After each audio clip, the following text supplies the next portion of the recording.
Shalom, la paracha de cette semaine qu'on va lire, c'est un nouveau livre.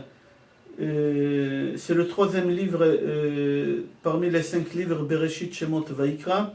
La paracha, elle s'appelle Vaikra. Dans cette paracha, on va détailler tous les sortes de sacrifices, différents sacrifices qu'on doit ramener, que ce soit les sacrifices obligatoires ou pas obligatoires, et comment on doit les faire, comment on doit les ramener devant le Beth Amikdash. On a lu dans les parachutes d'avant, on a lu dans Vayakel Pekudé, la façon de la construction de Mishkan, du tabernacle. Maintenant qu'on a construit le Mishkan, on doit faire les sacrifices. Et dans cette paracha, on va parler de plusieurs sortes de sacrifices. Il y a Korban Ola, Mincha, Minchat Solet, Minchat Ma'afetanur, Minchat Marcheshet, Korban Shlamim, Chatot, Olot, etc. Alors, au début de cette paracha, on parle de Korban Ola. C'est quoi Korban Ola? Ola, comme son nom, c'est ça la signification, c'est-à-dire qu'on le fait monter, on le faisait monter dans le Mishkan, et tout entier. Seulement on enlevait la peau et on le brûlait tout entier à part la peau. Ce sacrifice Ola, ce n'est pas un sacrifice obligatoire, c'était des dons que les gens ils ont voulu faire, un genre de dons, ils disaient je vais faire un sacrifice. Et ce sacrifice, on l'appelait Korban Ola, le sacrifice de Ola. Et on devait lui donner, que ce soit des gros bétails ou des petits bétails, ou tout ce qui est off, des pigeons, des oiseaux, tout ce qui est cachère, on pouvait le faire. Mais uniquement, c'est-à-dire les gros bétails et les petits détails, uniquement mâle. On n'avait pas le droit de donner femelle. Avant de faire le sacrifice, celui qui offrait ce sacrifice-là, il pesait ses deux mains sur la tête de l'animal, et il demandait pardon à Kadosh Baruch Hu s'ils ont fait des choses sans vouloir, puisque c'est un sacrifice cadeau, c'est pas suite à quelque chose qu'ils ont fait. Mais au cas où ils ont voulu faire une prière juste avant, ils mettaient les deux mains sur le sacrifice. Après que le Kohen il faisait la shrita, on enlevait la peau de l'animal et on la coupait aux morceaux et on lavait les morceaux avec de l'eau, et seulement après qu'on lavait bien tous les morceaux dans l'eau, on faisait le sacrifice à la misbéach. Ça, c'est pour les petits bétails et le gros bétail. Maintenant, concernant les off, tout ce qui est oiseaux, pigeons, etc., le Kohen, il faisait la shrita avec son ongle, et après, on ouvrait le ventre et on enlevait les me'aim, tous les intestins, toutes les parties qu'il y a dans le ventre, et on cacherisait, si on pouvait, c'est-à-dire on lavait, on nettoyait, et après on le faisait sacrifice aussi sur le misbéach. Ça c'est Korban Ola, c'est Korban Itnadvut, c'est lui qui voulait le faisait. Après il y a Korban Mincha. Mincha aussi c'est un Korban cadeau, mais c'est un Korban pas des animaux, c'était fait à base de semoule, du blé et de l'huile.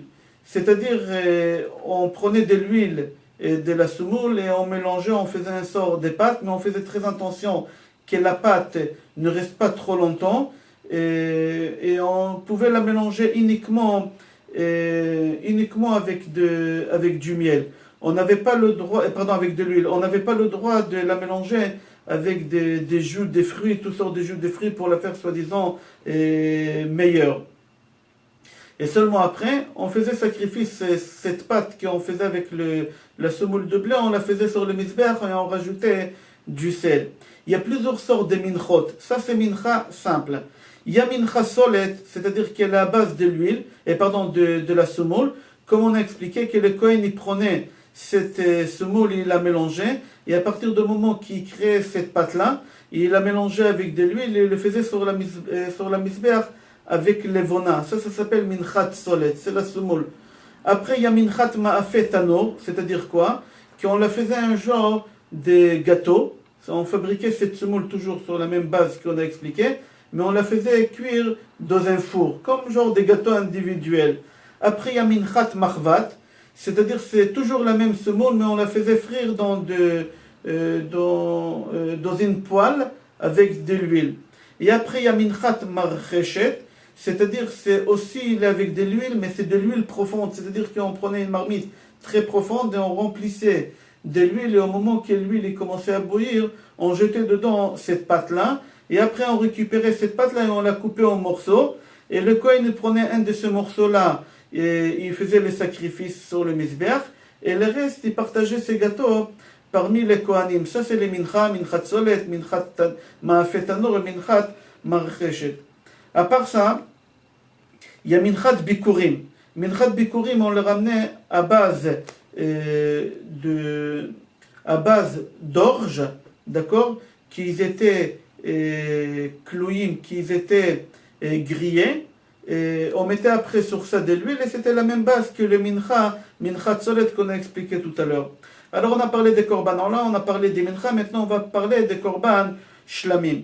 Korban shlamim, c'est le contraire des korban là qu'on a expliqué tout à l'heure, qu'il fallait prendre tout l'animal tel quel, à part la peau, on enlevait la peau et on faisait. Le korban shlamim, c'est pas comme ça. On prenait seulement quelques membres de cet animal, de ce sacrifice, qu'on l'appelait sacrifice korban shlamim, et on faisait sacrifice, et le reste on partageait parmi les gens qui ramenaient ces sacrifices. Et aussi les Kohanim ils partageaient entre eux. Mais on ne le faisait pas tout griller comme le korban là qu'on a expliqué. À part ça, la différence qu'il y a entre ce korban et l'autre korban là, que le korban là on a dit que ça doit être seulement à base des mâles, mais ici on peut donner un mâle et femelle. C'est que ce soit des gros bétails ou des petits bétails. Ici aussi, avant de faire ce sacrifice korban shlamim, ceux qui ramenaient ce sacrifice-là, ils mettaient leurs mains sur l'animal pour demander de mechila, etc., s'ils ont fait des choses qu'il ne fallait pas. Alors on a vu korban shlamim, après il y a chatot. Korban chatot, c'est un sacrifice, les gens qui ont fait des fautes, ils veulent se faire pardonner sur les fautes qu'ils ont fait, ils ramenaient ce sacrifice, et pour ça on appelle ça korban chatot, c'est-à-dire chatat, c'est-à-dire c'est les péchés qu'on a fait pour se faire pardonner. Avant la shrita, aussi, celui qui ramène ce sacrifice, il pose ses deux mains sur la tête de l'animal, il demande pardon à Kadosh Baruch Hu sur le péché qu'il a fait, il détaille le péché qu'il a fait avant de faire ce sacrifice-là. Il faut savoir que le sacrifice des chatot, ils sont différents. Il faut savoir qu'un juif normal, on l'appelle Israël, qu'il a fait un péché, il doit ramener un sacrifice qui s'appelle korban chatat. Le korban chatat, il doit être seir, ezim ou kifsa, d'accord? Il doit le ramener, il pose ses mains sur la tête de l'animal avant la shrita, et après on prend le sang de cet animal et on jette dans le coin de misbeach, et le reste on jetait en bas de misbeach, c'est-à-dire sur le socle de misbeach, on jetait le reste du sang. Les graisses, toutes les graisses de cet animal, on le faisait sacrifice, c'est-à-dire on le faisait brûler sur le misbeach, et le reste des sacrifices on le partageait. Ça si c'était un juif normal. Maintenant si c'était un nasi d'Israël, c'est-à-dire un prince, quelqu'un d'important, d'accord? Alors lui-même, il fallait qu'il fasse toutes les choses que le Kohen il doit faire, comme on a expliqué tout à l'heure, mais seulement lui il doit ramener uniquement des mâles et pas des femelles comme l'autre, l'Israël, il avait le droit de ramener des femelles. Maintenant, il pouvait ramener ou femelles ou mâles. Maintenant, on a parlé d'un juif normal, on a parlé d'un nasi. Maintenant, on va parler si c'est le Kohen lui-même, Kohen Gadol, lui-même qui a fauté, qu'il aurait voulu ramener un sacrifice par rapport à la faute qu'il a fait. Alors lui, il doit ramener par Zachar, il doit ramener un taureau, et le Kohen Gadol lui-même, il met ses mains sur le taureau, il demande pardon sur ce qu'il a fait, il prend le sang, et cette fois, il le jette sur la parochette qu'elle se trouve et qu'elle sépare entre le Kodesh et Kodesh HaKodashim, et il jette aussi sur le coin de Mizbeach, les graisses, il prend, il les fait sacrifice, et le reste de ce sacrifice, de ce taureau, il le fait brûler tout entier dehors du machane, dehors du camp. Au cas maintenant, quatrième cas, si c'est le Bet Din HaGadol, c'est le gros tribunal qui a enduit le peuple d'Israël en erreur. Il leur a dit, voilà, vous avez le droit de faire tel péché.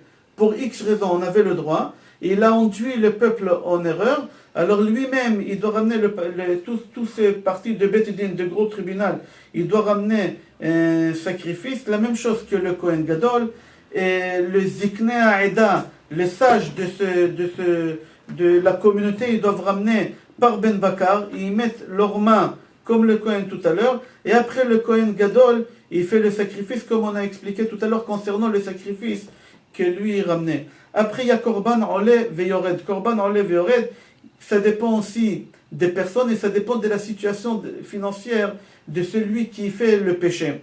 Au cas qu'il fait un riche, il doit ramener une chèvre, d'accord,